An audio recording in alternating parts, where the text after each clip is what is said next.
In Mathcad Prime 11, there are some additional formatting options for your advanced slider input controls. In previous videos, I used this worksheet with a couple of sliders for controlling the stress, to use multiple inputs into a text box, and then conditional formatting. But anyhow, I created some additional text regions with math regions to show the minimum and maximum values. I no longer need these. I'm going to select these two and then delete them. I will select this slider control and then right mouse click on it and choose Edit. And if I go to the Properties tab, we now have this option to show the min and max values. And so there you can see it in there.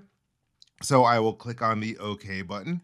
Let's do the same thing over on the other side. I can get rid of these two text regions and then select this and right mouse click and choose Edit. And let's go to Properties once more, and we can show the minimum and maximum values. But another enhancement that you have is the ability to invert the scales. So right now I have this as vertical orientation, has 0 on the bottom and 50 up at the top. If we choose to invert it, now 0 is at the top and 50 is at the bottom. So I'll click OK, and I can grab this, and we can see how it is affecting the other different advanced input controls on the worksheet.